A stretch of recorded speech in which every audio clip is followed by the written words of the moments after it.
Welcome to the Simply Financial podcast. I'm your host, Christopher Calandra. I want to talk a little bit about debt today, and I want to talk about some bogus attitudes and unhealthy views people often have about debt.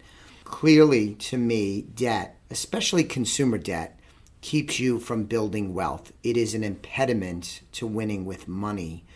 As an example, I saw a recent statistic that talked about the average new car loan is $644 a month.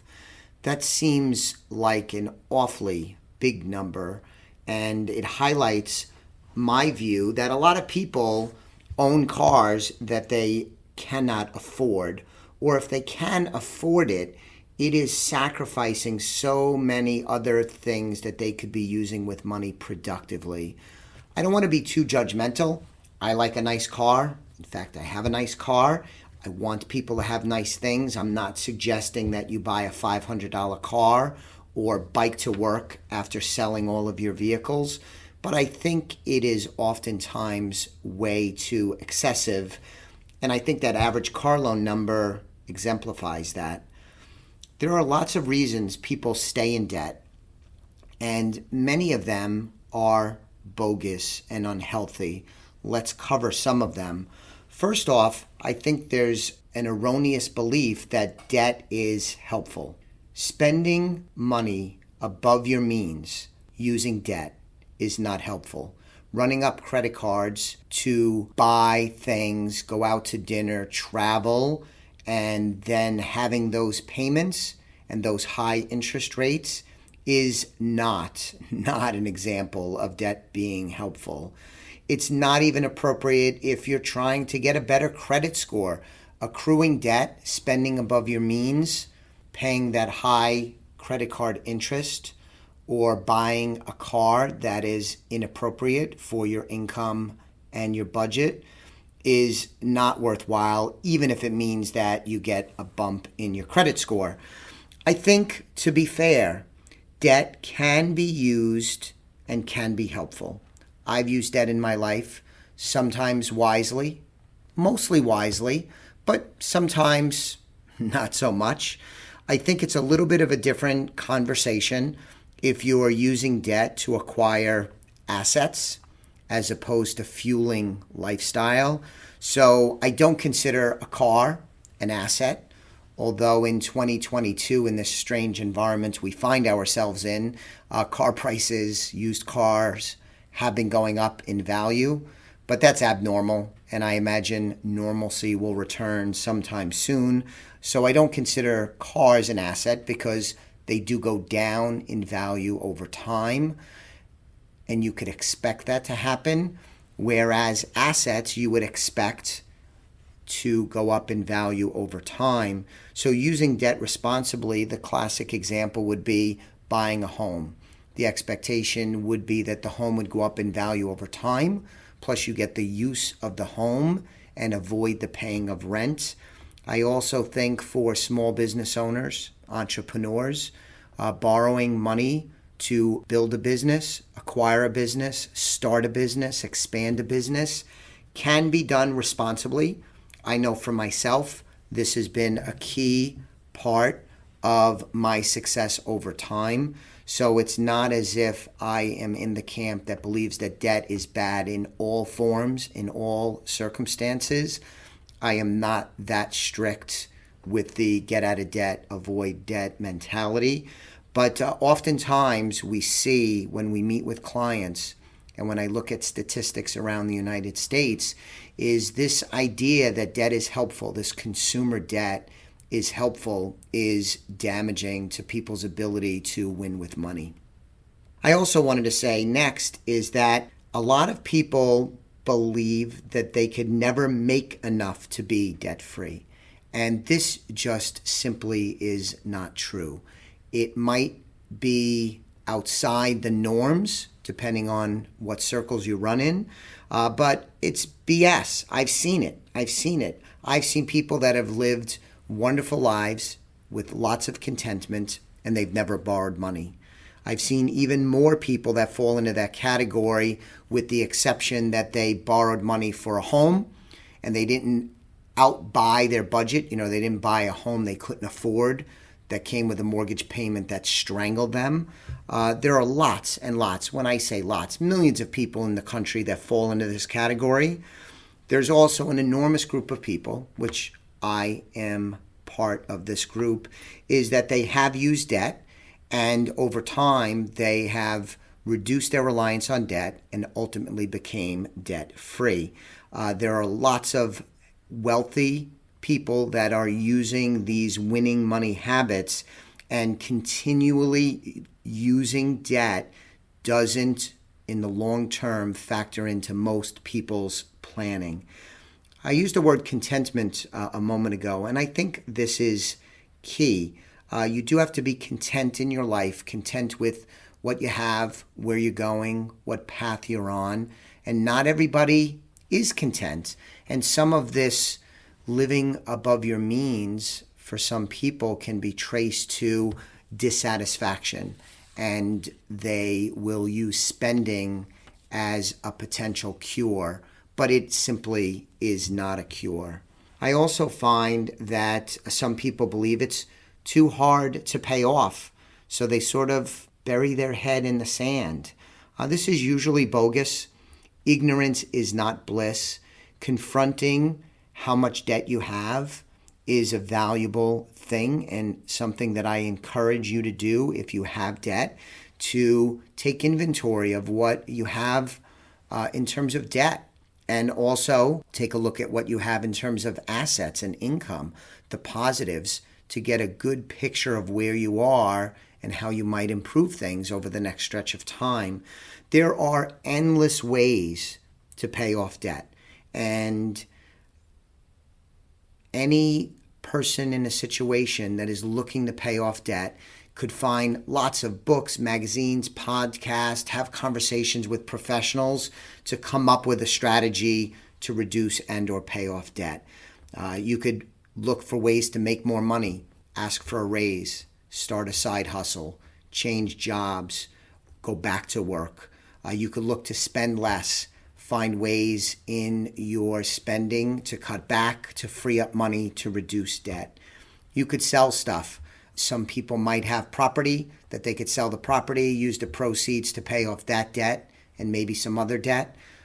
You can begin, right? Because the adage is, if you want to get out of a hole, the first step is to stop digging. So before you tackle debt, you could also make a commitment not to add more.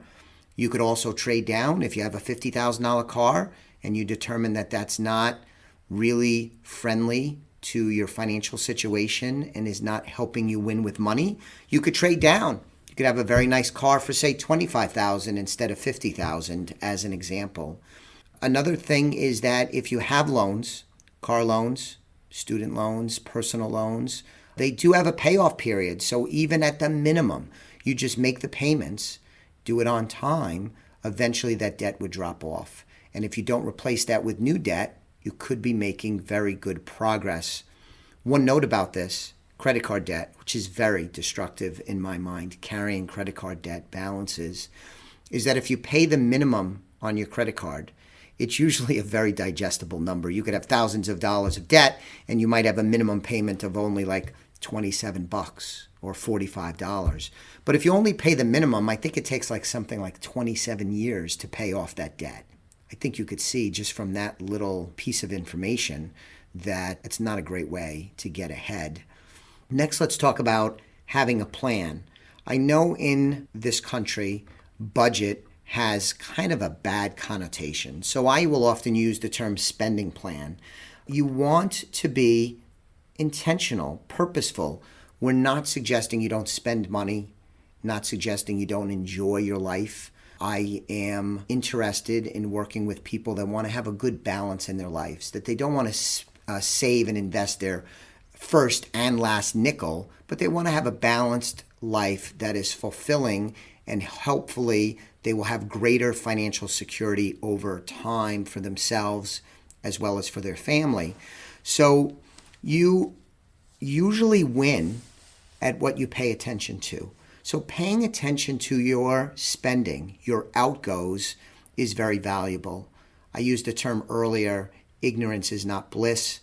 That comes when I first said that, talking about how much debt you have, but it also applies to how much spending you are doing.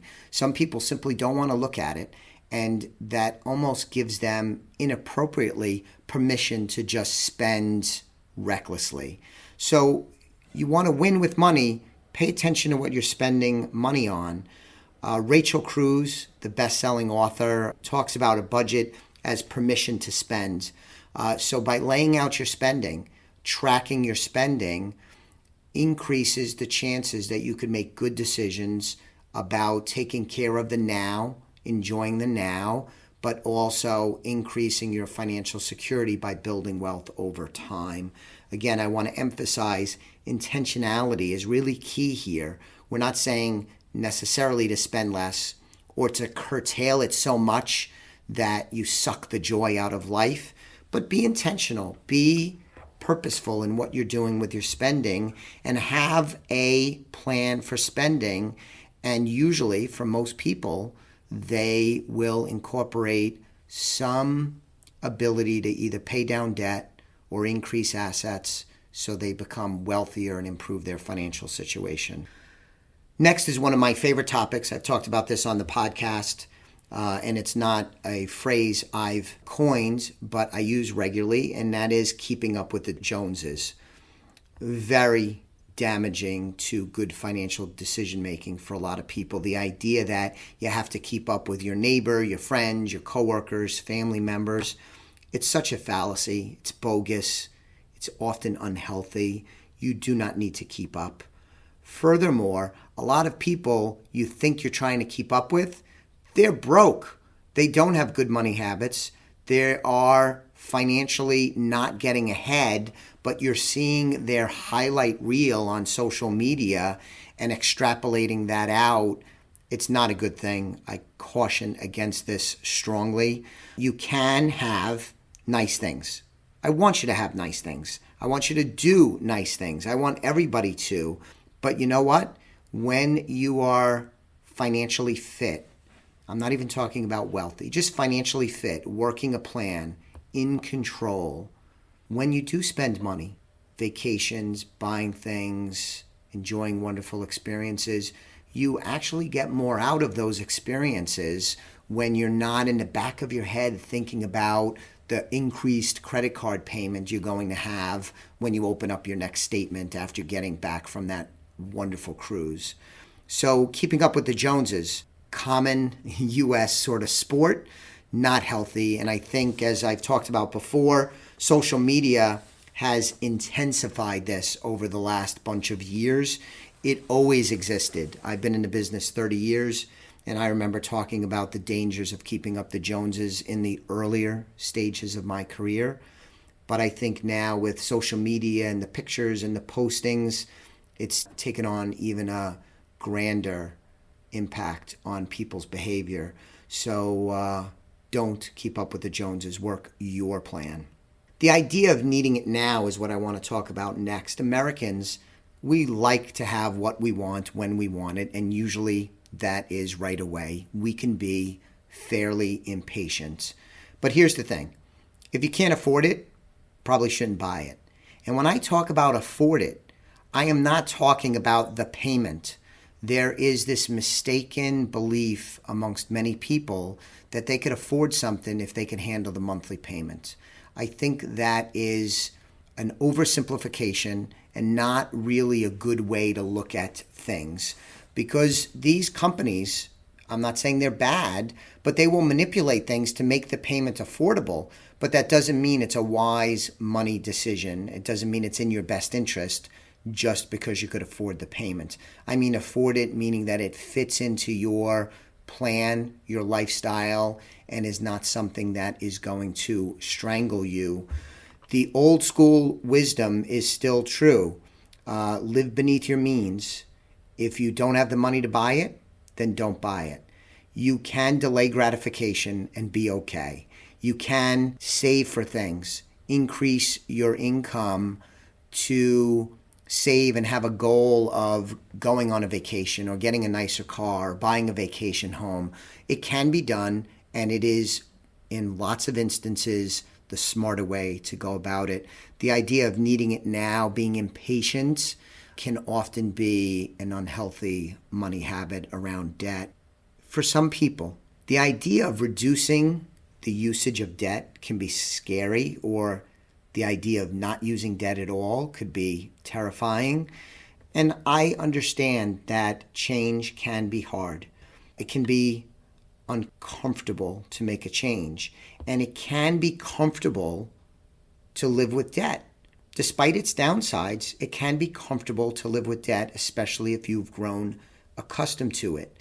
And it could also be comfortable if you don't realize that there is perhaps a better way for you when you reduce your debt or pay off your debt completely.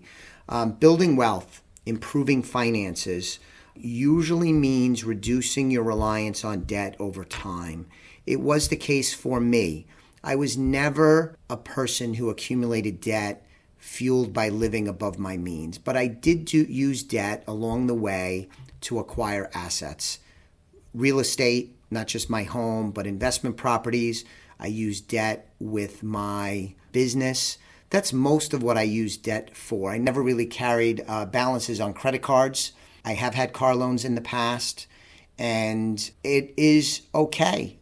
But now at 51, as I've made good decisions, enough good decisions along the way, and worked hard, over time, my reliance on debt went down and is now essentially zero.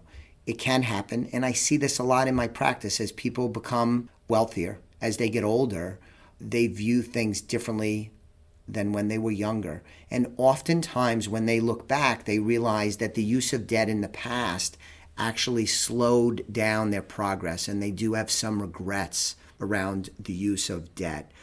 As I said a moment ago, you can save for purchases. You could not spend as much on things like vacations and cars and the like. You could increase your income. There's lots of things that you can do so that you could afford what you want and enjoy those goods and services like we all want to do. The last thing I wanted to touch on is that living without debt is not possible. Some people believe that. They believe everybody has debt and I'll always have debt. And that might be true for them if they behave a certain way, but I can tell you for certainty that you can live without debt, especially over time if you win with money, follow good winning money habits, get good advice, are intentional, work hard and make good money, have contentment about where you are, but also keep an eye to achieving your longer term goals. Living without debt is possible. The idea that it is not possible is bogus. My experience over 30 years confirms that this is a bogus theory. So those are some of the things I wanted to share with you. Hopefully you appreciate my approach. I don't want to be overly judgmental, because people do use debt for any number of reasons, and everybody's just trying to get through things as best they can. I don't want to be overly judgmental, but I do want you to perhaps alter your thinking in terms of debt, because it is not a great tool for building wealth over time, especially when we're talking about consumer debt. So that's the episode for today. Please subscribe to the podcast if you haven't already, and recommend it to a friend. You could check me out at elliottwealth.com, find out more information about me and the work my team and I do here at Elliott Wealth Management, helping our clients win with money. I'll be back with you on the next episode of the Simply Financial podcast very soon. Thanks for listening today. The views expressed are not necessarily the opinion of SagePoint Financial Incorporated and should not be construed directly or indirectly as an offer to buy or sell any securities mentioned herein. Investing is subject to risks, including loss of principal invested. Past performance is not a guarantee of future results. No strategy can assure a profit nor protect against loss. Please note that individual situations can vary. Therefore, the information should be relied upon when coordinated with individual professional advice. Please note, the information being provided is strictly as a courtesy. When you link to any of the websites provided here, you are leaving this website. We make no representation as to the completeness or accuracy of the information provided at these websites, nor is the company liable for any direct or indirect technical or system issues or any consequences arising out of your access to your use of third-party technologies, websites, information, and programs made available through this website. When you access one of these websites, you are leaving our website and assume total responsibility and risk for your use of the websites you are linking to. Securities and advisory services are offered through SagePoint Financial Incorporated, member FINRA SIPC. Insurance services offered through Elliott Wealth Management, LLC, not affiliated with SagePoint Financial.